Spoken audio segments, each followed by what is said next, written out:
A government surveyor named A.C. Siler filed a report in 1907. It survives intact, word for word, nearly unread for more than a century. Inside it, Cherokee elders describing tunnels beneath the Smoky Mountains, sealed, deliberate, built by hands the elders themselves never claimed as their own, by a people who had occupied this land long before any Cherokee arrived. The file references an enclosure, a map, hand-drawn, according to the index, marking a route beneath the ridges that matched nothing on any map published before or after it. The testimony survived completely. The map did not survive at all. No note in the file explains why one outlasted the other, just an empty line in a record that otherwise accounts for everything else inside it. There is a mountain range in the eastern United States where the silence was never accidental, never incidental, and never simply a matter of forgotten history. The Great Smoky Mountains have stood, in some form, for more than 300 million years, which makes them among the oldest landforms on the planet, old enough that the rivers and ridgelines the Cherokee knew were not the rivers and ridgelines that existed even a few tens of thousands of years earlier. The Cherokee called this territory Shakonaj, land of the blue smoke, a reference to the natural haze that hangs over these peaks in every season, every morning, every dusk. It sounds poetic until you understand how the Cherokee actually named the places they lived. Their place names were not decorative, they were functional. They encoded use, history, content, what a location was for, what had happened there, what it contained, not merely what it looked like from a distance. Shakonaj was not given to these mountains for fog alone, and the elders who used that name carried more behind it than outsiders were ever permitted to hear. The Cherokee did not name landscapes carelessly, and they did not arrive in these mountains first. By their own oral accounts, and by the archaeological record that exists entirely independent of those accounts, the Cherokee migrated into the southern Appalachian highlands from elsewhere, settling into a landscape that had already been extensively modified before they ever got there. Ridgelines had been altered, river approaches had been managed with a precision that suggested long-term planning rather than incidental use, and somewhere beneath the peaks themselves, passages had been carved into living rock in a manner that resembled nothing the Cherokee attributed to their own ancestors, or to any human builders their own traditions described as part of their lineage. They called the makers of those passages the Nunnehi, translated roughly as the immortals, or, in another rendering, the people who live anywhere, a reference originally to their apparent ability to move through the landscape without being seen, to inhabit places no living person could easily access. The translation softened considerably over generations of retelling, the way oral traditions often do when they pass through audiences increasingly removed from the original context that gave them meaning.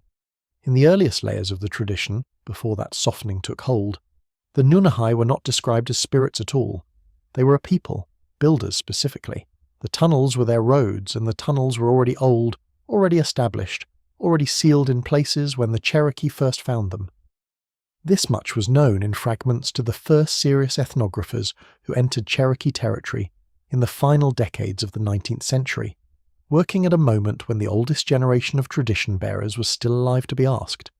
The most thorough of these researchers was a Smithsonian-affiliated investigator who spent years documenting Eastern Band oral tradition in detail that no one before him had attempted.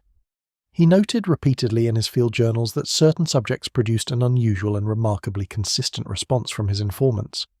Not hostility, nothing so direct as refusal, something more careful than that. A redirection, gentle but firm, a version of an answer that felt rehearsed rather than spoken spontaneously, a sanctioned account offered in place of whatever the real one might have been.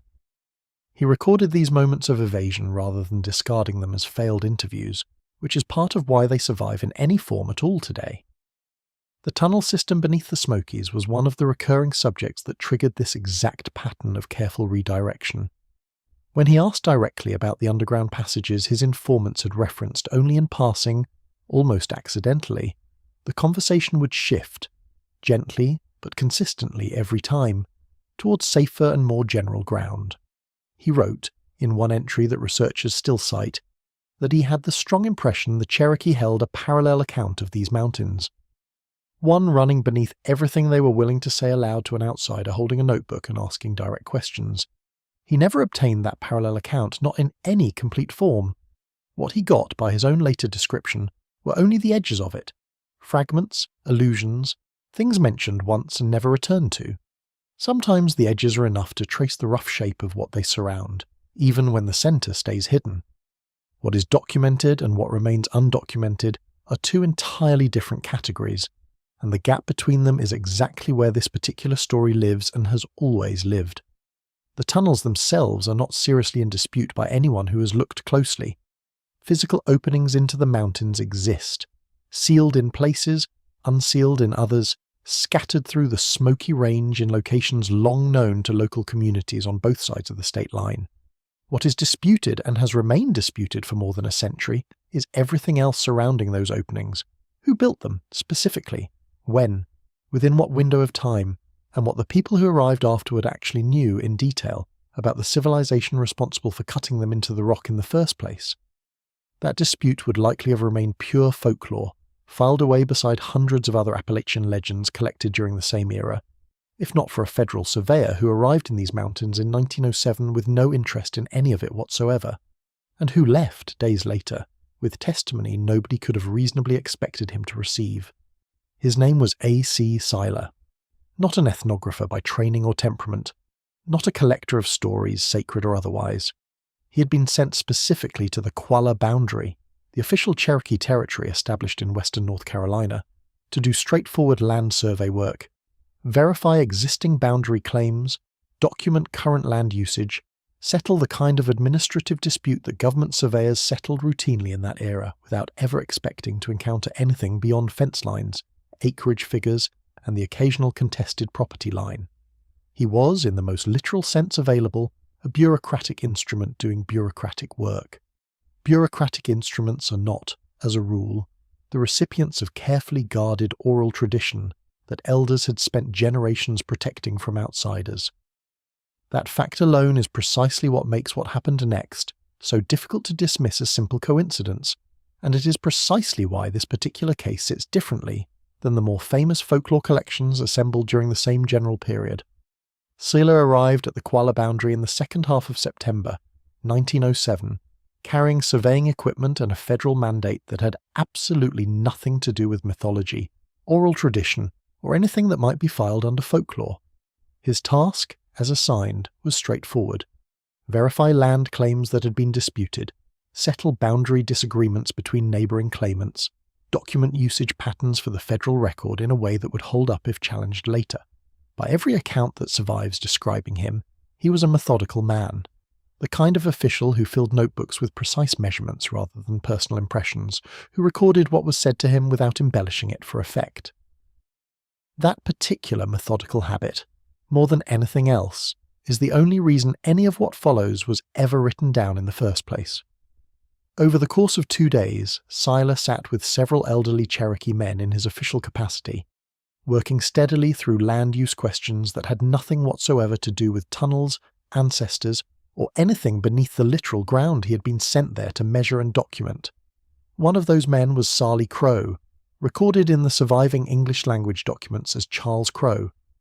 By Siler's own notation in his field book, Crow was in his mid-80s at the time of their conversations, which would place his birth somewhere in the 1820s, well before the federal removal policy, well before the Trail of Tears reorganized Cherokee life across the entire region.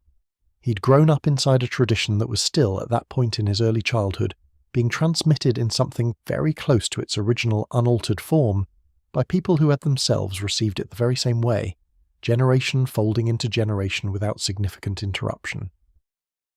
By several later accounts gathered from his community, Crow was among the last fluent speakers of the ceremonial register of Cherokee, a distinct form of the language reserved specifically for sacred recitation, different enough from everyday conversational speech that it functioned almost as a second, separate tongue entirely.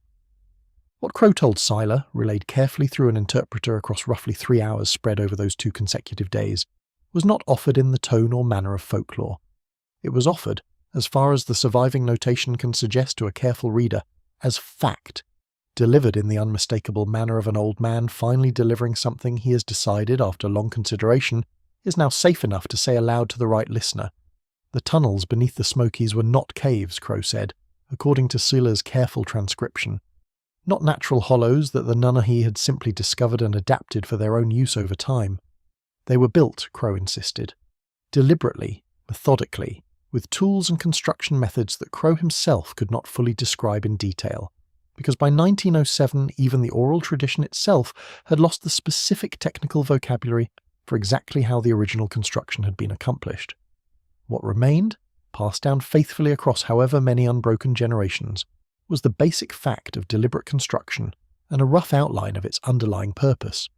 The tunnels ran, in Crow's careful account, from the highest points of the entire mountain range down toward the lowland valleys below, forming a connected system that allowed sustained movement through the whole territory without ever requiring exposure on the open surface. Many of the entrances, Crow explained, had been sealed deliberately at some specific point in the past, closed off with enough precision and care that they remained invisible to anyone who did not already know exactly where and how to look for them. The Cherokee, upon first arriving in this region generations earlier, had found some number of those entrances still accessible. They had explored certain portions of the connected system cautiously, and what they discovered inside during that early exploration had led the elders of that much earlier generation to reach a decision that held firm for the entire remainder of Cherokee history in these particular mountains. Leave the tunnels alone, completely, and do not return. That decision, Crow was careful to specify, had not been made out of fear of what lay inside. It had been made out of something closer to respect, because what the early Cherokee found inside those sealed passages strongly suggested that the Nunnehi had not simply abandoned the tunnels in haste or carelessness. They had organized them deliberately, catalogued their contents with apparent purpose, left specific things inside in a manner that implied a clear expectation of eventual return at some unspecified future point. Siler's surviving notes record fragments of what those things were said to be, according to Crow's testimony, stone objects unlike any stone naturally found anywhere in this particular part of the country, symbol markings running continuously along interior walls for considerable distances, and, in the deepest sections, the sections lying below the natural water table, sections the arriving Cherokee had lacked the practical means to access at all, evidence of construction at a scale Crow described, through the interpreter, as being beyond what any living people could realistically accomplish with available tools. Siler wrote all of this down in the exact same plain, procedural handwriting he used elsewhere in the same notebook for boundary measurements and disputed acreage figures. Flat, entirely unembellished. Recorded faithfully by a man who had no personal or professional investment whatsoever in making any of it sound remarkable, sensational, or even particularly interesting. That flatness, that complete lack of dramatic framing, is part of why the surviving testimony reads the way it does to researchers who encounter it today. But Siler's notebook, as it turns out, held considerably more than written testimony alone. According to the formal index later attached to the filing once it reached the Bureau of Indian Affairs for permanent archival storage, the original report included a specific physical enclosure, a hand-drawn map, sketched either by Siler himself in the field or produced under his direct supervision, intended to mark the general locations Crow had carefully described during their conversations. The known entrances, and the rough overall axis the tunnel system appeared to follow, running from the high peaks down toward the river valleys to the northwest. The written report itself survived completely intact. It sat undisturbed in a federal filing box for several decades, unpublished, unanalyzed, essentially forgotten by anyone outside the archive itself, until later researchers, working on an entirely unrelated project, encountered a brief tangential citation to it buried inside a paper on general Appalachian survey methodology. From that single citation, other researchers eventually followed the thread back to the original file itself. What they found, once they finally located it, was the testimony exactly as the citation had described it. 3 full hours of carefully recorded conversation, the interpreter's notations preserved alongside it, Crow's complete account exactly as Siler had transcribed it at the time. What those same researchers did not find, however, not attached to the file, not filed anywhere nearby in the surrounding archive boxes, was the map that the formal index insisted should have been there all along. The enclosure itself is clearly listed in the index. The physical item is simply absent from the archive. No accompanying note explains the obvious discrepancy, No record exists of any damage to the original document. No record exists of the map having been filed separately elsewhere in the system. No record exists of any formal removal at all. There is only a single line in an otherwise meticulous index pointing confidently towards something that, by every account currently available to researchers, should exist somewhere in that archive, and simply does not. The Siler file is not the only documented case where a missing map sits beside testimony that otherwise survived completely intact, and that particular pattern deserves a careful pause here, because a single isolated absence is merely an anomaly worth a footnote. A repeated absence, appearing in more than one unrelated file, starts to function as something closer to a signal. A researcher working independently through the same Bureau of Indian Affairs archive decades later, cross-referencing unrelated Appalachian survey records for a project that had nothing to do with Cherokee oral tradition, encountered the same exact discrepancy in at least one other early 20th century filing from roughly the same general region. A written account, fully intact, an indexed visual enclosure, listed clearly, nowhere to be physically found. This particular researcher was not looking for tunnels, was not looking for anything related to the Nunnehi at all. He was studying methodology, specifically how federal surveyors of that particular era typically documented contested boundary claims for the permanent record. The map gap he encountered was entirely incidental to his actual published work, which is part of why it went largely unremarked at the time, surfacing only much later, once other researchers began pulling on the same archival threads for reasons of their own. That is, generally speaking, the shape this particular kind of evidence tends to take when it eventually surfaces. Nobody sets out specifically looking for the Siler map, or for maps like it.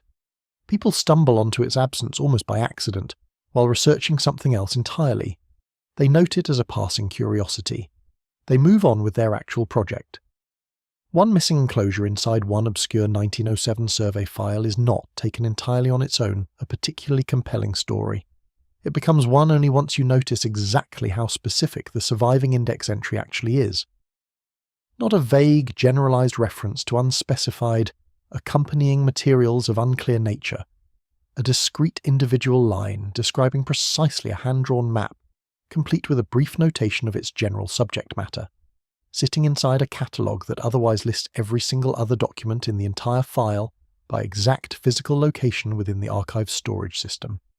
Every item but this one carries a specific shelf reference. The map carries only a description, and absolutely nothing else alongside it. This is not, by itself, proof of deliberate removal by anyone. It would be entirely consistent with simple, ordinary archival loss, a single loose sheet, never properly bound into the file, slipping free at some point across decades of routine handling, periodic relocation between facilities, and large-scale reorganization efforts across multiple federal storage sites over the years. Archives lose physical materials regularly. That particular claim is not remotely controversial among professionals in the field. Archivists themselves will readily tell you, if you simply ask them directly, that loose enclosures of exactly this type are precisely the kind of material most likely to go missing from otherwise bound testimony, specifically because they are never stitched permanently into the binding the way the actual written pages typically are. But that ordinary loss explanation sits considerably less comfortably once you place it directly beside what else was actively happening in the Smokies, around the same general period the file would have been formally processed and permanently shelved. In 1930, the Great Smoky Mountains were formally designated as official national park territory, and that designation arrived together with a sweeping new set of access restrictions that closed off large sections of the upper elevations to casual or unauthorized entry entirely. Restrictions that, as a direct side effect, also closed off the very same high-ridge terrain that Crow had specifically described as the origin point of the entire tunnel system. A geological survey conducted during the park's earliest formal years, examining an entirely different section of the broader range, documented a series of vertical shaft formations whose upper openings showed distinctive marks that the survey team described, in their own field notes, as consistent with deliberate quarrying or shaping rather than ordinary natural erosion over time. The survey team's leader formally flagged these shafts as requiring further dedicated investigation. That promised investigation never actually happened. The surrounding land was folded permanently into the new park boundary the following year, and the shafts themselves quietly disappeared from all subsequent geological literature concerning the region, not formally refuted by anyone, not explained away by any later researcher, simply absent entirely from every official map of the park's documented geological features produced afterward. None of this, taken individually, confirms precisely what Crow described to Siler back in 1907. A single flagged shaft formation in one isolated part of the range is not, by itself, the same thing as a connected tunnel system running continuously from the high peaks down to the lowlands. An indexed but physically absent map is not by itself definitive proof that someone removed it deliberately and with intent. What genuinely accumulates here, across these separate threads, is not one single decisive piece of evidence. It is convergence instead, the same underlying pattern, recurring consistently across this entire category of case.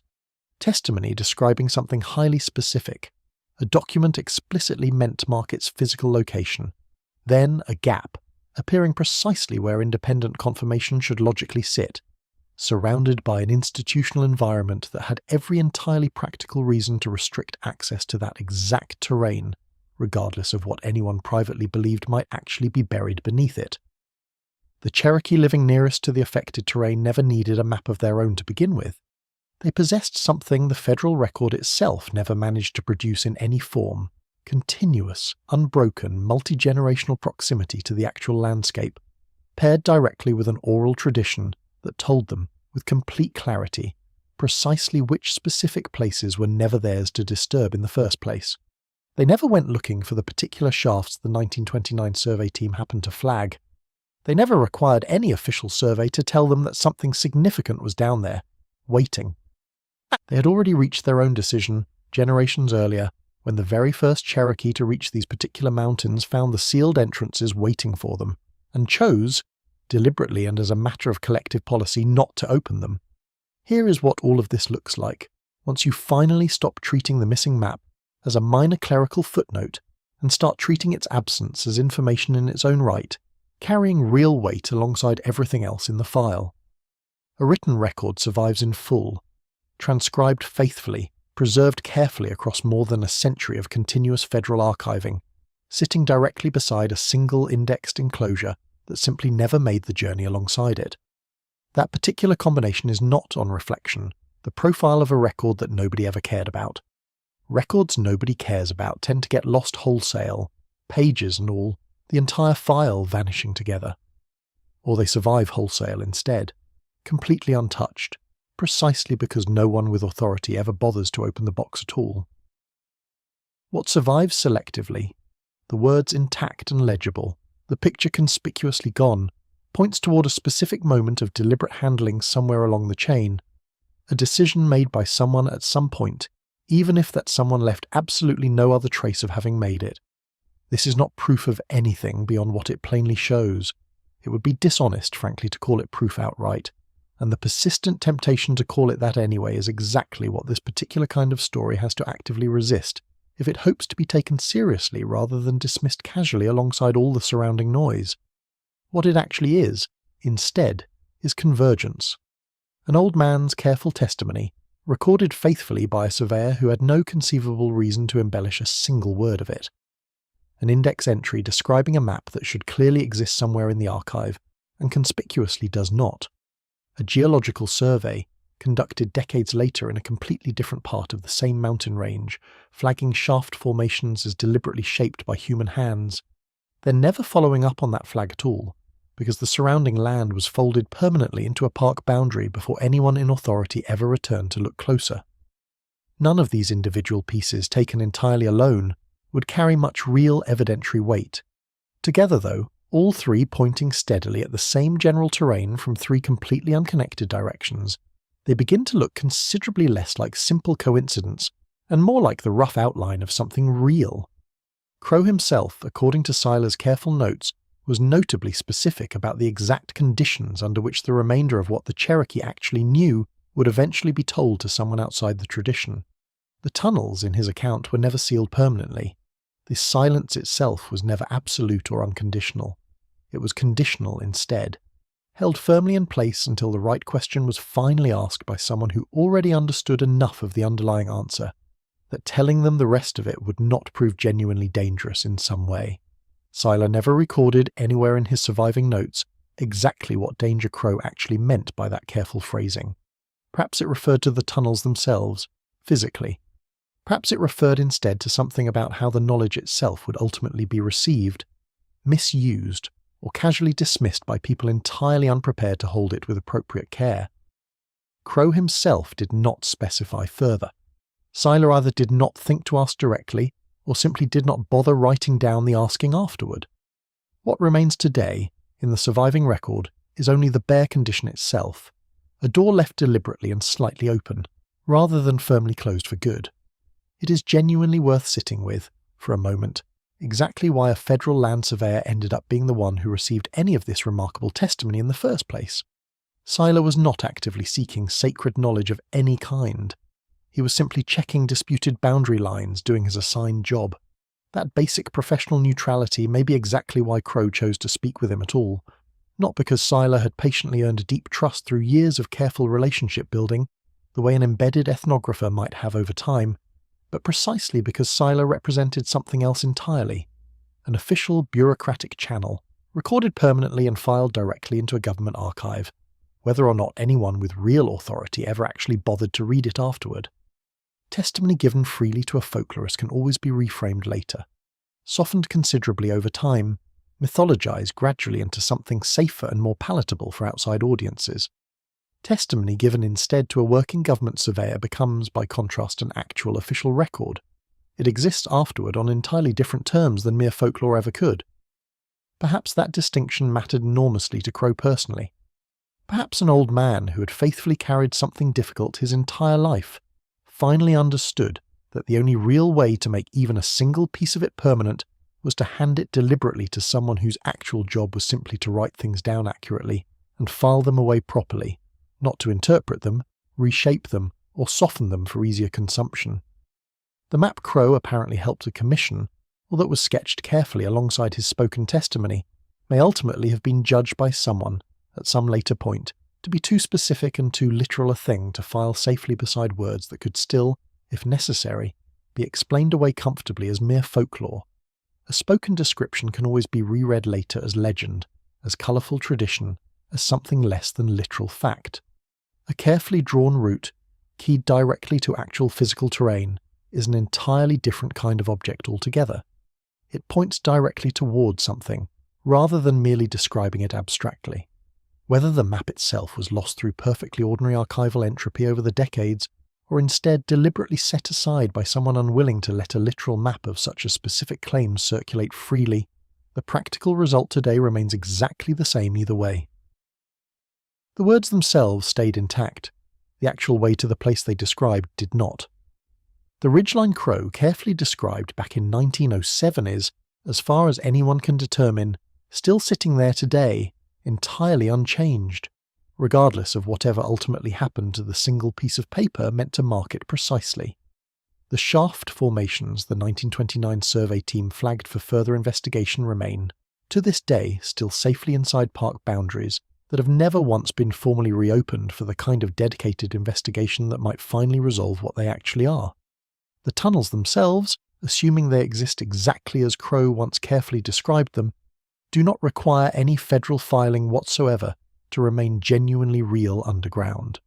They only require, in the end, that someone eventually ask the right question, directed at the right specific place, with enough patience and persistence to finally notice what has been quietly and conspicuously absent from the official record for considerably longer than anyone in authority has ever been willing to honestly explain.